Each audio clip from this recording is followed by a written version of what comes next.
Thanks for joining us for Ponomarev versus Putin. I have not seen Ilya come in yet, unless he's using a different name today. That's the case, Ilya. Let me know. I'm going to, while we wait for him, I'm putting in the chat a link. If you could open that, it's something I just put out on Twitter about, I don't know, 10 minutes ago.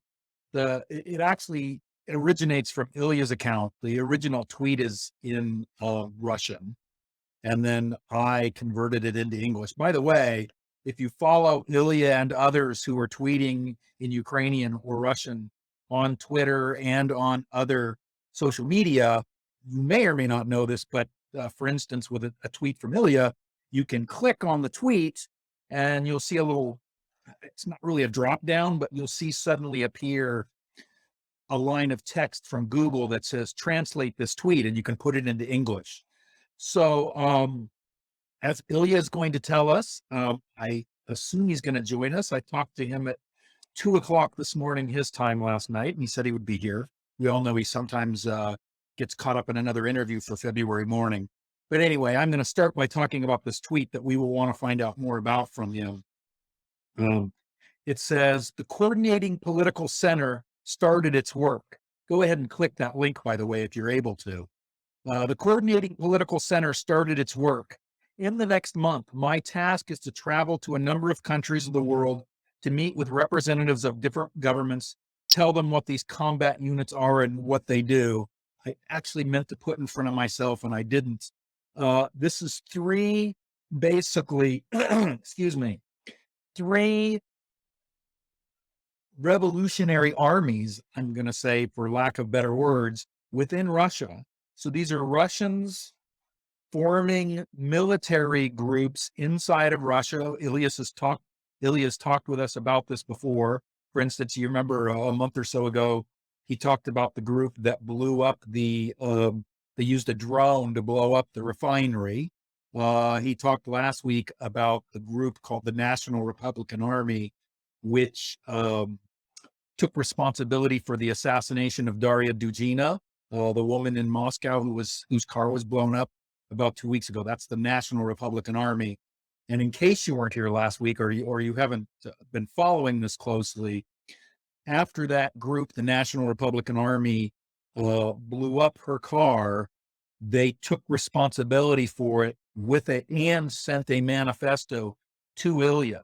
So he was basically the one who announced the existence of this group and that they were taking responsibility for this as part of their fight against Putin and Russia. Well, I won't say and Russia, their fight against Putin to overthrow the Putin government. And then their manifesto was included. If you go online and Google Ponomarev and manifesto, you will see many, many, many, many references to this. You can read the manifesto yourself. Anyway, what happened yesterday was, and I hope Ilya will join us because I'd love to hear it from him instead of me. There's three groups. I'm going to see if I can pop up on my screen here the names of the groups. Let's see if I can do this. Give me a sec here. Give me a sec. I'm going to try to figure this out. Hold on. I should have had this in front of me, but I didn't. Okay, I got it here. So this was a declaration of cooperation between the Freedom of Russia Legion, the Russian Volunteer Corps, otherwise known as the RDC. There's Ilya. Much better coming from you than me. Hold on, Ilya. I'll let you. Here we go. Here we go. Ilya, you should be getting that pop up on your screen. Anyway, there's three groups: the Freedom of Russian Legion, the Russian Volunteer Corps, and again, the National Republican Army. And when Ilya gets here, we'll let him pick up the story there because, believe me, he's got a lot more to say about it than I do. There he is. Welcome. Yeah. Thank you very much. Sorry for being late. All right, I got to ask, who are you talking to this time? with you, with all our guests. No, we're just finishing some technical upgrade of our TV channel, and we had a lot of disputes over the budget issue, so I had to conclude our meeting. Another hat you wear, which is the guy who created and runs the network. So I was just sharing with everybody your tweet this morning about the court. Well, as it says in the tweet in English, the coordinating political center, the declaration of cooperation. I know you can do a lot better job of explaining this than I can, so I'm going to hand it over to you. Yes, we had a very important event yesterday in Kyiv. We signed an agreement between a major Russian volunteer group, which is fighting alongside with Ukrainian military, but which consists of Russians, and which is called Legion of Free Russia. And it started as a group from Russian prisoners of war who actually realized that they were the wrong side of the history and decided to switch sides and join forces with Ukrainians. It was a major event which created quite a splash in the very beginning of war when some 100 Russian soldiers, which were sent to the fields of war without their consent, and they wound up being next to Kharkiv, the second largest city in Ukraine, eastern borders right next to Russia. And when they realized that they are in Ukraine, they decided to defect and to switch to the Ukrainian side. And they did, and they were captured. And then they decided to start this legion of Free Russia, and obviously Ukrainian military assisted them in starting this regiment. Then there was another regiment which started by Russians who were fighting alongside with Ukrainians since 2014, so already for 8 years, and they had another military regiment, and then it was our partisan forces back in Russia.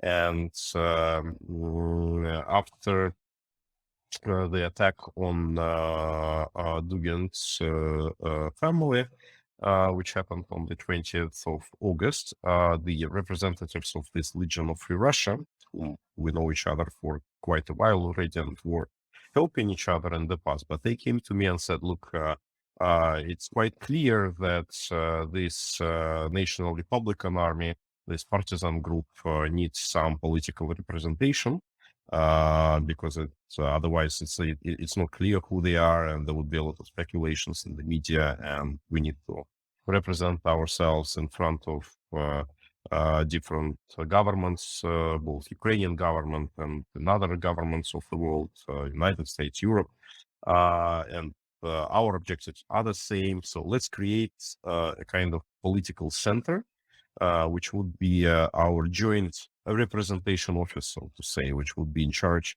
of our political affairs and would coordinate the donations that would be coming to those groups and coordinating arms deliveries to Russia and to the front lines in Ukraine. So like to deal with all those issues, and like you are myself is the perfect candidate to lead the center, and let's do it. And we shook hands. The partisans in Russia said, yeah, it's a great idea, let's do it. And yesterday we signed such an agreement. It's quite splash here in Ukraine now. It's like, well, wow, it's a new Russian opposition emerging. Well, if I may quote myself rather crudely, when I saw it yesterday morning, I sent you a message that said, holy shit. So it struck me as quite a splash too. I want to go back to something you said, though, just to clarify and make sure we understand. So one of these groups were POWs, Russian soldiers captured by Ukraine, who then in dialogue with the Ukrainians said, no, we actually, now that we understand what's going on, we want to fight for you. Do I have that right? That's exactly right. And I would say that it's not straightforward, because still there are a lot of people in Ukraine who are saying, like, we don't want the Russians to fight for us. Yeah. We'll do it ourselves. We want it to get lost. And the Ukrainian society currently is actually quite split on this issue. And there was a recent poll that was conducted by Ministry of Defense of Ukraine national survey of what Ukrainians think whether Ukraine should deal with the Russian opposition, and should the Ukrainian government do something to influence the future Russian government. And basically the society is split half and half. On the issue of actually should Ukrainians deal with the Russian opposition, is actually the most favorable result, because 51% of Ukrainians think that yes, Ukrainians should deal with the Russian opposition, 37% think no, and the rest is undecided. And on the issue of influencing the future Russian government, 21% said definitely yes, 23% said yes, but it's useless, and 45% said no.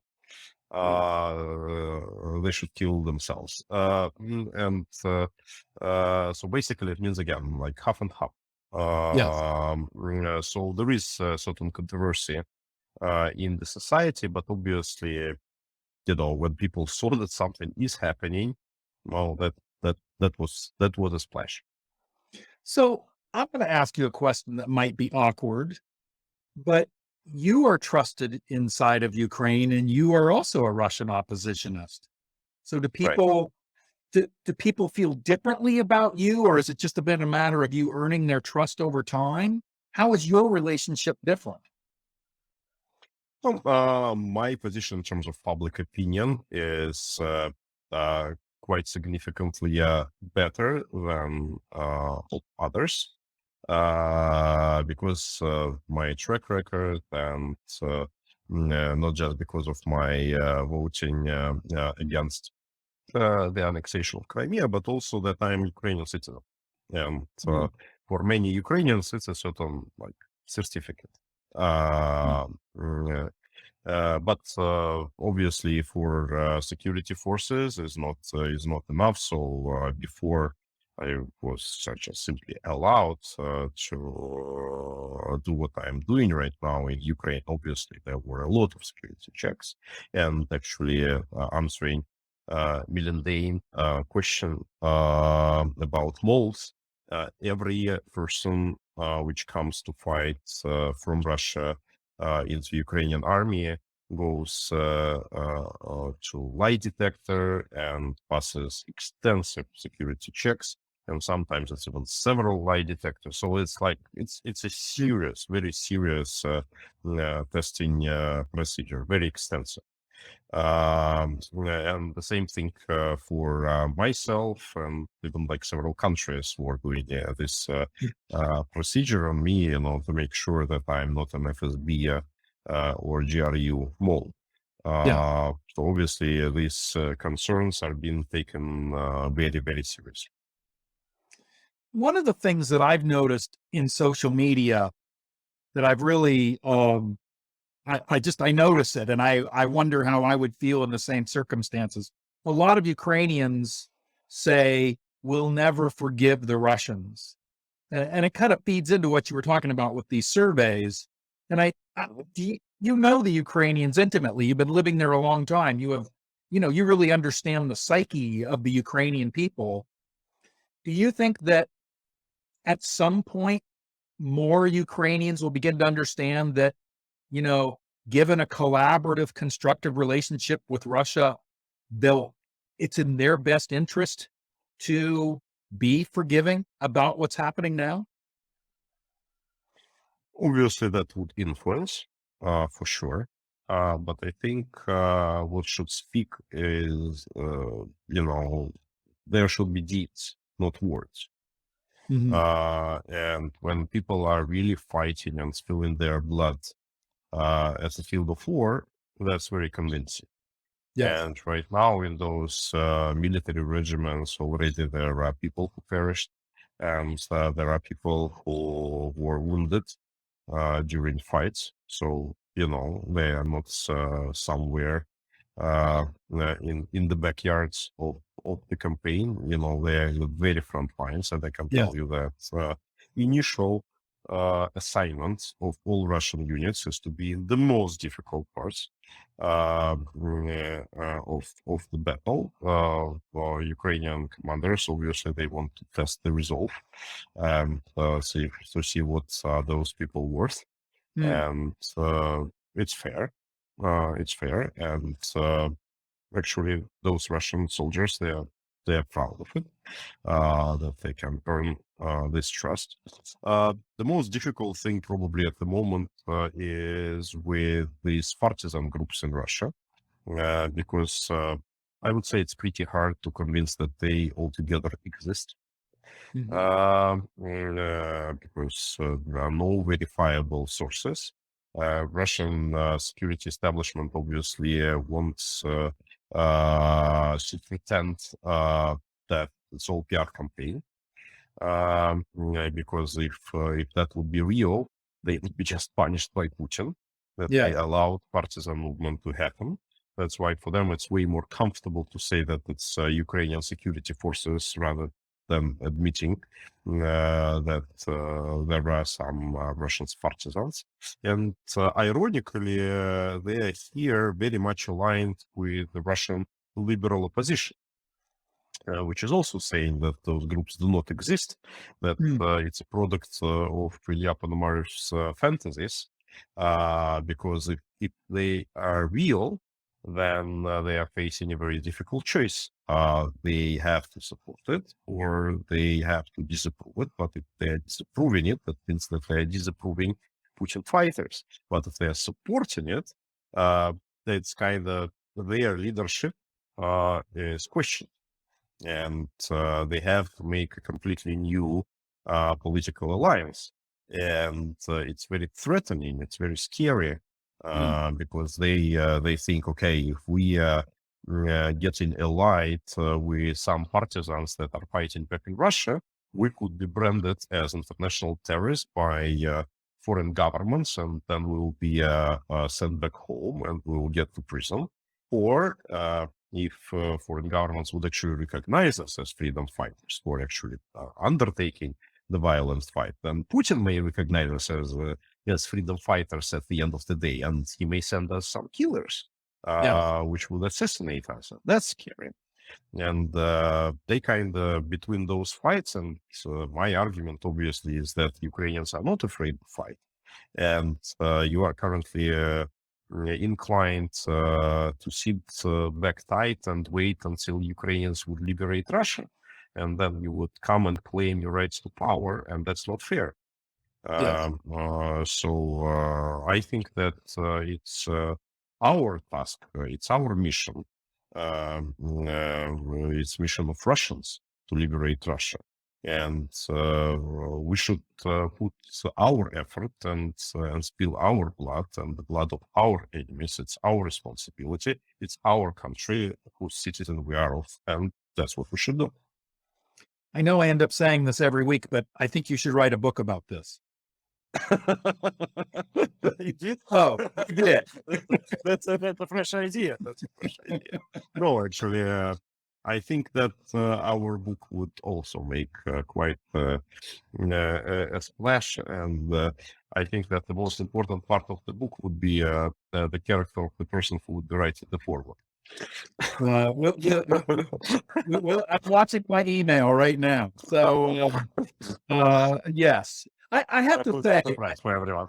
Yeah, it is a bit of a surprise today, but I do want to say to everybody watching, I wish the book I wish we could send it to you today, because when you read it, like my understanding of so many of the things you're saying, it's colored in so many more deeply profound ways, because there's so much of the world you live in that's just foreign to me, including your explanation now of essentially what you're saying is the liberals in Russia, there's an honorable choice, but there's not really a good choice. I mean, the honorable choice is in which you've made, but many of them are not going to make the honorable choice. They're going to make the cowardly choice. Yes, like overwhelming majority, unfortunately. It was very good. It was very touchy, and I think it's historical speech, which was given by Vladimir Zelensky on 24th of August. It was the Independence Day in Ukraine. And one of the things that he said during his speech is that everybody is making a choice for himself. And there are ones who are choosing Monaco and others who are choosing Mariupol. Yes. And that's about us. And that's And you're about talking about the ourselves. Russians. That's about, and that's about Russian liberals. Yes. Yeah. So I want to add some color to that to make sure it's clear the point you're making here. Some are running away to Monaco, which is part of why this whole visa debate is happening, because they'd rather watch this on CNN or whatever the Russian equivalent is, RT or whatever.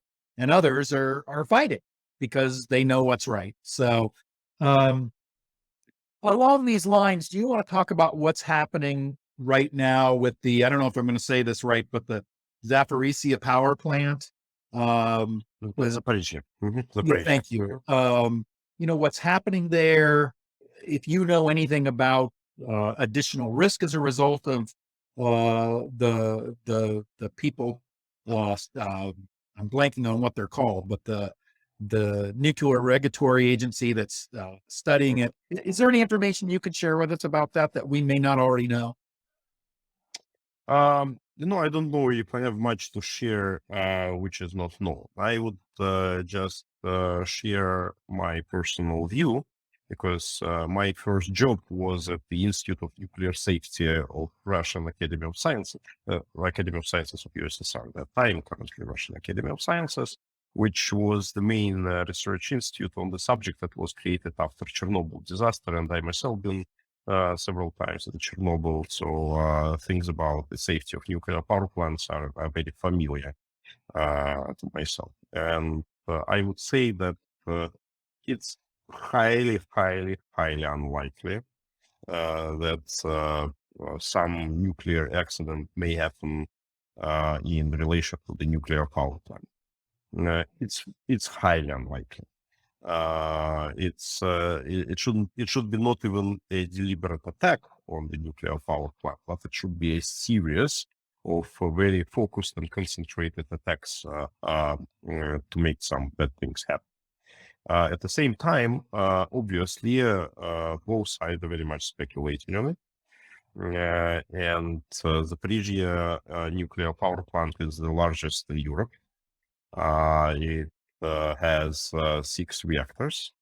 It's important for Ukrainian power grid, but it's a source where Russian military are trying to blackmail the world. It's what they are trying to use against Ukraine to say, the Ukrainians are fighting, and that creates a danger of nuclear disaster. That's why I think it's very important that the delegation of the International Agency of Atomic Energy is coming to supervise what's going on. In Zaporizhzhia, there were a lot of problems for them to come for obvious reasons, but they are coming. And when they were speaking at the United Nations, they were saying that from one side, there is no immediate danger. They as a specialist, they understand that, it's really difficult to create a disaster. But at the same time, obviously, there are things which may create radioactive poisoning of the surrounding land. It's very hard to create a major nuclear disaster, but certain problems, they definitely can be created, because there are storages of nuclear waste. Again, not the major nuclear waste, but there is a pond where there is radioactive water, which has been used in the cooling system of the reactors. It is radioactive. Again, it's impossible to create a major disaster out of it, but you guys in the United States, you should remember the accident on 3 Mile Island in Pennsylvania. An accident which is similar to that could be created. I didn't even think about, as I was asking you that you spent the early part of your career working for Yukos and Schlumberger. Did you, in those years, did you professionally deal with the nuclear power? No, at this time, no. Energy? It was later. That was at the very beginning of my career. That was my first job, which I was doing from 1989 to 1991. It's this Institute of Nuclear Safety. It's actually a very important international research center, probably the most reputable international research center on the nuclear power plants safety. It was involved in the disaster in Fukushima in Japan, and then in many others. And obviously it's supervising all the nuclear power plants on the territory of former USSR. Yeah. You've said before, when the question has come up, will Putin use nukes? And you've always said, no, he's not a suicidal man. Look at his fear of COVID, right? I mean, this is a man who wants to live. He doesn't want to die. I'm just speculating now, but if there was a major disaster there, would it reach all the way to Moscow? No, that's totally impossible. Not technically impossible. You see, there are, I would say, three like theoretical ways what can happen in terms of nuclear power plant. Firstly, what everybody kind of keep in their mind is a nuclear explosion. Yes. But in terms of nuclear power plant, it's completely impossible turn of events. There is a difference between nuclear weapons, where they have critical mass, or nuclear power plant when it's a different isotope of uranium in different concentration and different quantities. That's why the danger of saying that what Russia was saying all the time, that by saying building a nuclear power plant in Iran doesn't mean that Iranians would be able to create this nuclear bomb. It's very different. So nuclear explosion we can rule out. That's not possible. It can be done with nuclear weapons, but it can be done with the nuclear power. What can happen is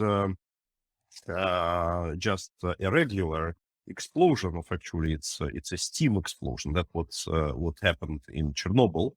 But if an explosion happens in the situation of a working reactor, if the building would be destroyed, and then this steam, it would blow in the air, a lot of aerosols, and a lot of these isotopes of different radioactive materials, and then being carried with the wind, they can contaminate a lot of space around the power plant. And obviously, theoretically, it can reach very long distances, but not in the quantities that are significant. And secondly, for this thing to happen, it needs to be a nuclear reactor which is not shut down. And currently, the reactors are shut down for obvious reasons. And then there is just a third type of contamination that may happen if, for example, even say a nuclear reactor would be destroyed physically, with a missile, which again, it's very hard to do because it's isolated in the cement compound. So you need first to break it, and then only can get a reactor. So one missile would not be enough to do it. As I'm saying, it has to be a focused effort to actually break it. Then again, there would be a contamination, but it would be very local, because without this steam explosion that would bring the aerosols in the air, there would be a pretty serious contamination. But this contamination would be next to the power plant. It would not spread in the distance. Or if there would be a spill of this radioactive water that is in the storage pond, also, it can get to Dnipro River. It can spread, but because again, water flows, after a while, it would settle down. It's the same thing again as Chernobyl was at the river, which is flowing into Dnipro, and then it goes straight into Kiev. But through Dnipro River, Kiev was not affected. It was affected by aerosols, but not with the river. Let me ask you two other questions quickly. One is there anything you want to say about the passing of Mikhail Gorbachev? And is there anything else you want to add? Mikhail was a good man in his heart, but a disastrous politician. And it's a huge problem for any country when a weak person is leading it, especially for such a large country as Russia. We had several examples of this in the history. For example, Nicholas II, the Tsar, under which reign the revolution of 1917 happened, was also not a very bad guy. He just was not suitable for the job. Mikhail was obviously driven by the very best intentions, and he has done a great job in changing the country and pushing it towards freedom and democracy. He definitely wanted to change things for better. But as a result, a lot of people fell into poverty, the country collapsed, and now all of the democratic ideas and the ideas of freedom is very much compromised in the eyes of ordinary Russians. And that is one of the major reasons why Putin came to power. And what we have to deal right now with is deal with the distrust of ordinary Russians towards the ideas of Western world and the freedom and the civil liberties and the human rights and everything. That's consequence of how Gorbachev was handling the situation. So obviously, I feel very much sorry that he passed away, but not so many Russians would actually mourn him. Unless there's anything else you want to add, I'm going to let you go. I'm going to stay for a few minutes and talk about things like the Bravery Foundation, but I have a feeling you have other things to attend to. Yes, unfortunately, I have one important meeting at 7, so yeah, great. 5 minutes left. Yes. Thank you, Ilya. We'll see you next week. Guys, thank you very much for being here. And again, thank you very much for your support. And it's always a great pleasure meeting you all and talking to you all. And I really hope that you will enjoy reading the book that we were talking about. And I'd see you all next week.